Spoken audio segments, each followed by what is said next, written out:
भारत माता की,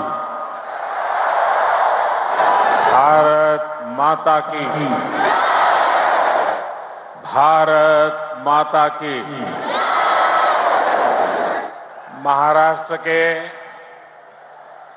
लोकप्रिय मुख्यमंत्री एकनाथ शिंदे जी, केंद्रीय मंत्रिमंडल के मेरे साथी अनुराग ठाकुर, भारती पवार, निशित प्रामाणिक, महाराष्ट्र के डिप्टी सीएम देवेंद्र फडणवीस, अजित पवार जी, सरकार के अन्य मंत्रीगण, अन्य महानुभाव और मेरे युवा साथियों, आज का ये दिन भारत की युवा शक्ति का दिन है। ये दिन उस महापुरुष को समर्पित है जिसने गुलामी के कालखंड में भारत को नई ऊर्जा से भर दिया था। ये मेरा सौभाग्य है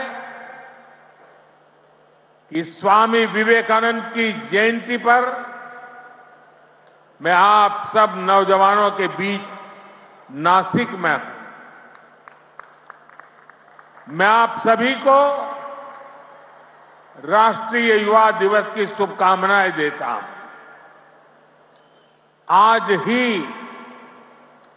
भारत की नारी शक्ति की प्रतीक राजमाता जिजाऊ मां साहब की भी जन्म जयंती है। राजमाता जिजाऊ मांसाहेब यांच्या जयंतीदिनी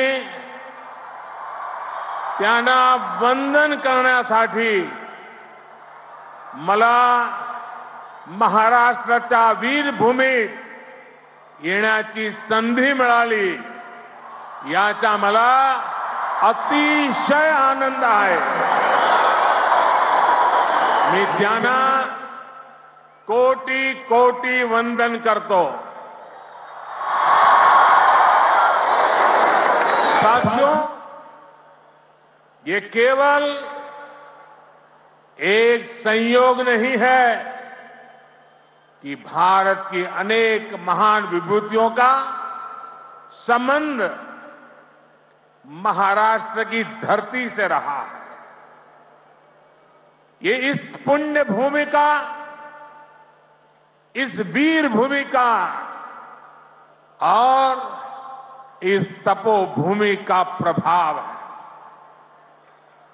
इस धरती पर राजमाता जिजाऊ मां साहब जैसी मातृशक्ति ने छत्रपति शिवाजी महाराज जैसे महानायक को गढ़ा। इसी धरती ने देवी अहल्याबाई होलकर, रमाबाई अंबेडकर जैसी महान नारियां हमें दी। इसी धरती ने लोकमान्य तिलक, वीर सावरकर, आनंद कन्हेरे, दादा साहब पोटनीस, चाफेकर बंधु जैसे अनेक सपूत हमें दिए। नासिक पंचवटी की इस भूमि में प्रभु श्री राम ने काफी समय बिताया था। मैं आज इस भूमि को भी नमन करता हूं, श्रद्धापूर्वक प्रणाम करता हूं। मैंने आह्वान किया था कि जनवरी तक हम सभी 22 जनवरी तक हम सभी देश के तीर्थ स्थानों की, मंदिरों की साफ सफाई करें, स्वच्छता का अभियान चलाएं। आज मुझे कालाराम मंदिर में दर्शन करने का, मंदिर परिसर में सफाई करने का सौभाग्य मिला है। मैं देशवासियों से फिर अपना आग्रह दोहराऊंगा कि राम मंदिर में प्राण प्रतिष्ठा के पावन अवसर के निमित्त देश के सभी मंदिरों में, सभी तीर्थ क्षेत्रों में स्वच्छता अभियान चलाएं, अपना श्रमदान करें। मेरे युवा साथियों, हमारे देश के ऋषियों, मुनियों, संतों से लेकर सामान्य मानवी तक सभी ने हमेशा युवा शक्ति को सर्वोपरि रखा है। श्री अरविंदो कहते थे कि अगर भारत को अपने लक्ष्य पूरे करने हैं तो भारत के युवाओं को एक स्वतंत्र सोच के साथ आगे बढ़ना होगा। स्वामी विवेकानंद जी भी कहते थे, भारत की उम्मीदें भारत के युवाओं के चरित्र, उनकी प्रतिबद्धता पर टिकी है, उनकी बौद्धिकता पर टिकी है। श्री अरविंदो स्वामी विवेकानंद का ये मार्गदर्शन आज 2024 में भारत के युवा के लिए बहुत बड़ी प्रेरणा है। आज भारत दुनिया की टॉप 5 इकोनॉमी में आया है।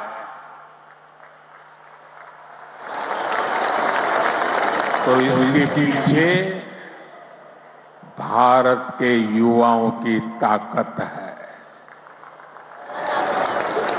आज भारत दुनिया के टॉप 3 स्टार्टअप इकोसिस्टम में आया है, तो इसके पीछे भारत के युवाओं की ताकत है। आज भारत एक से बढ़कर एक इनोवेशन कर रहा है। आज भारत रिकॉर्ड पेटेंट फाइल कर रहा है। आज भारत दुनिया का बड़ा मैन्युफैक्चरिंग हब बन रहा है। तो इसका आधार भारत के युवा है, भारत के युवाओं का सामर्थ्य है। साथियों, समय हर किसी को अपने जीवन काल में एक सुनहरा मौका जरूर देता है। भारत के युवाओं के लिए समय का वो सुनहरा मौका अभी है। अमृत काल का ये कालखंड है। आज आपके पास मौका है इतिहास बनाने का, इतिहास में अपना नाम दर्ज कराने का। आप याद करिए, आज भी हम सर एम विश्वेश्वरैया की याद में इंजीनियर्स डे मनाते हैं। उन्होंने 19वीं और 12वीं शताब्दी में अपना जो इंजीनियरिंग कौशल दिखाया, उसका आज भी मुकाबला मुश्किल है। आज भी हम मेजर ध्यानचंद को याद करते हैं। उन्होंने हॉकी की स्टिक से जो जादू दिखाया, वो आज तक लोग भूल नहीं पाए हैं। आज भी हम भगत सिंह, चंद्रशेखर आजाद, बटुकेश्वर दत्त जैसे अनगिनत क्रांतिकारियों को याद करते हैं। उन्होंने अपने पराक्रम से अंग्रेजों को पस्त करके रख दिया था। आज हम महाराष्ट्र की वीर भूमि पर हैं। आज भी हम सभी महात्मा फुले, सावित्रीबाई फुले को इसलिए याद कर रहे हैं क्योंकि उन्होंने शिक्षा को सामाजिक सशक्तिकरण का एक माध्यम बनाया। आजादी के पहले के कालखंड में ऐसे सभी महान व्यक्तित्वों ने देश के लिए काम किया। वो जिए तो देश के लिए, वो जूझे तो देश के लिए, उन्होंने सपने संजोए तो देश के लिए, उन्होंने संकल्प किए तो देश के लिए, और उन्होंने देश को नई दिशा दिखाई। अब अमृत काल के इस कालखंड में आज वो दायित्व आप सभी मेरे युवा साथियों के कंधों पर है। अब आपको अमृत काल में भारत को एक नई ऊंचाई पर ले जाना है। आप ऐसा काम करिए कि अगली शताब्दी में उस वक्त की पीढ़ी आपको याद करे, आपके पराक्रम को याद करे। आप अपने नाम को भारत और पूरी दुनिया में, दुनिया के इतिहास में स्वर्ण अक्षरों में लिख सकते हैं। इसलिए मैं आपको 21वीं सदी के भारत की सबसे सौभाग्यशाली पीढ़ी मानता हूं। मैं जानता हूं आप ये कर सकते हैं। भारत के युवा ये लक्ष्य हासिल कर सकते हैं। मेरा सबसे ज्यादा भरोसा आप सभी पर है, भारत के युवाओं पर है। मैं मेरा युवा भारत संगठन से जिस तेजी के साथ देश के कोने कोने में युवा जुड़ रहे हैं, उससे भी बहुत उत्साहित हूं। मेरा युवा भारत, माय भारत संगठन की स्थापना के बाद ये पहला युवा दिवस है। अभी संगठन को बने 75 दिन भी पूरे नहीं हुए हैं और 1 करोड़ 10 लाख के आसपास युवा इसमें अपना नाम रजिस्टर करा चुके हैं। मुझे विश्वास है आपका सामर्थ्य, आपका सेवा भाव देश को, समाज को नई ऊंचाई पर ले जाएगा। आपका प्रयास, आपका परिश्रम युवा भारत की शक्ति का पूरी दुनिया में परचम लहराएगा। मैं माय भारत संगठन में रजिस्टर कराने वाले सभी युवाओं का आज विशेष अभिनंदन करता हूं। और मैं देख रहा हूं माय भारत में रजिस्ट्रेशन में हमारे युवा और हमारी युवतियां दोनों के बीच में कंपटीशन चलती है, कौन ज्यादा रजिस्ट्री करवाए।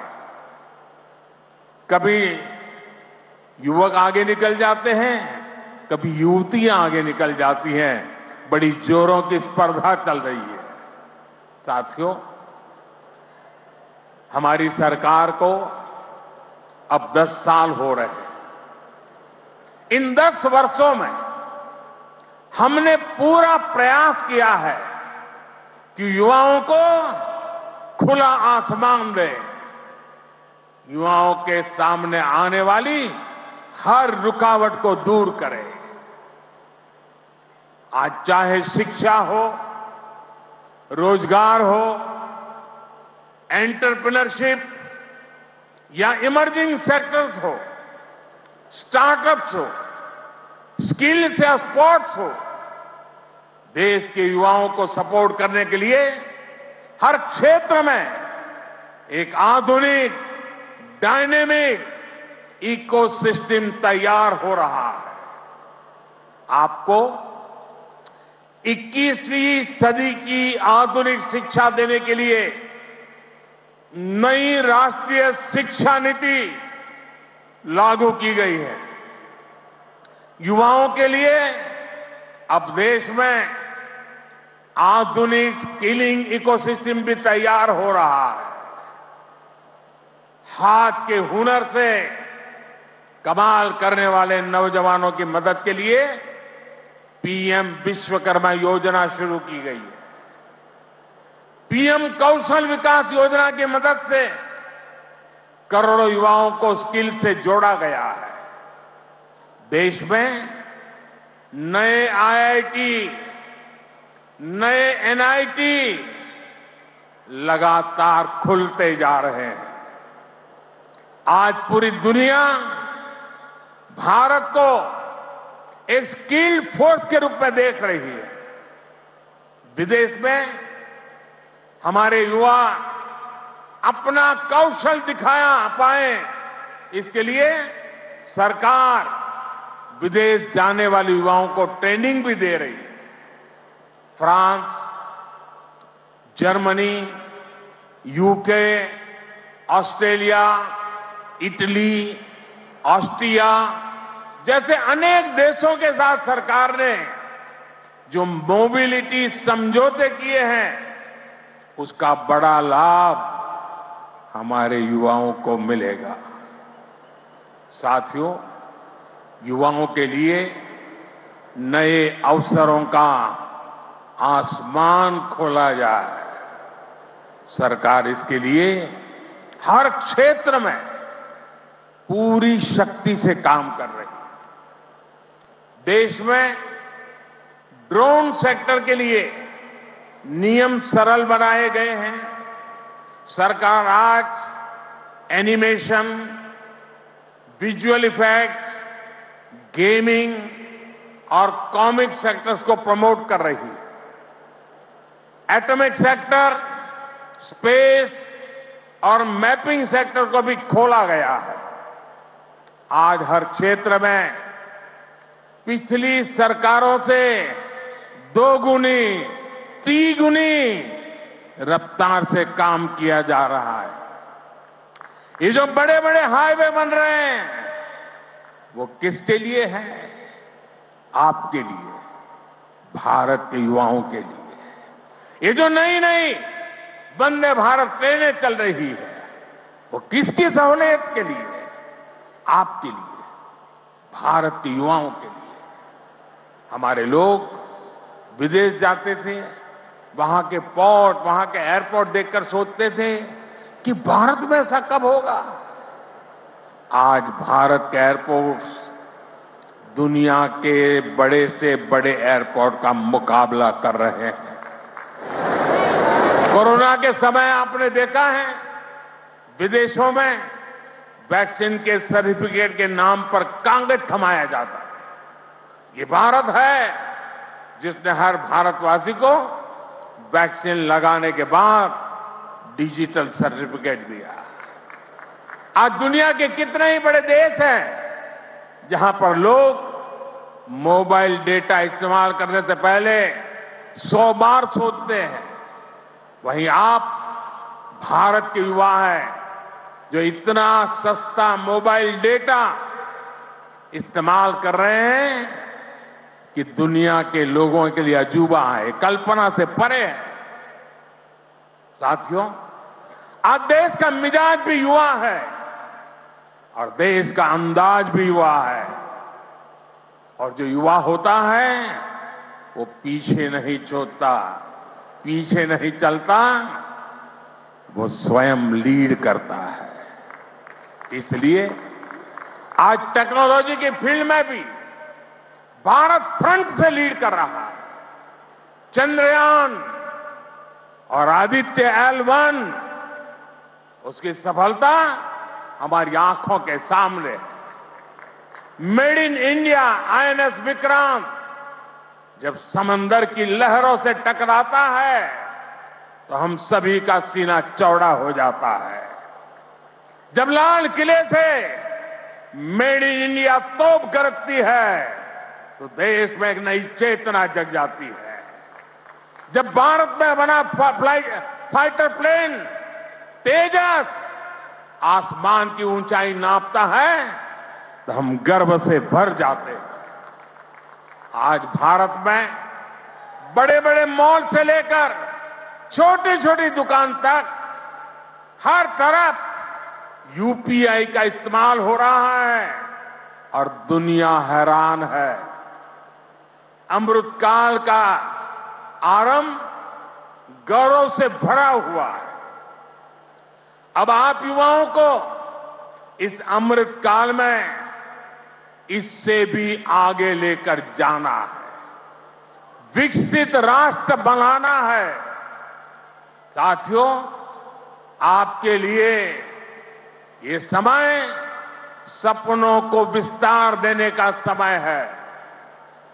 अब हमें केवल समस्याओं के समाधान नहीं खोजने हैं, हमें केवल चुनौतियों पर विजय नहीं पानी है, हमें खुद अपने लिए नए चैलेंजेस तय करने होंगे।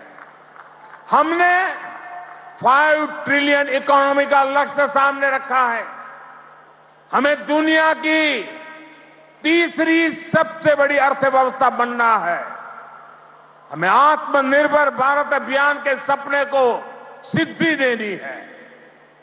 हमें सर्विसेज और IT सेक्टर की तरह भारत को विश्व का मैन्युफैक्चरिंग हब भी बनाना है। इन आकांक्षाओं के साथ साथ भविष्य के प्रति हमारी जिम्मेदारियां भी है।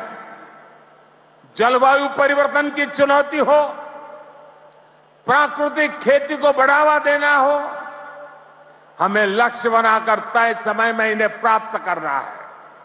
साथियों, अमृतकाल की आज की युवा पीढ़ी पर मेरे विश्वास की एक और वजह है और वो खास वजह है। इस कालखंड में देश में वो युवा पीढ़ी तैयार हो रही है जो गुलामी के दबाव और प्रभाव से पूरी तरह मुक्त है। इस पीढ़ी का युवा खुलकर कह रहा है, विकास भी और विरासत भी।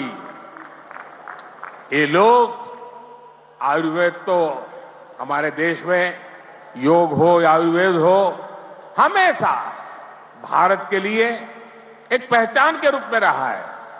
लेकिन आजादी के बाद इन्हें ऐसे ही भुला दिया गया। आज दुनिया इन्हें स्वीकार कर रही है। आज भारत का युवा योग आयुर्वेद का ब्रांड एम्बेसडर बन रहा है।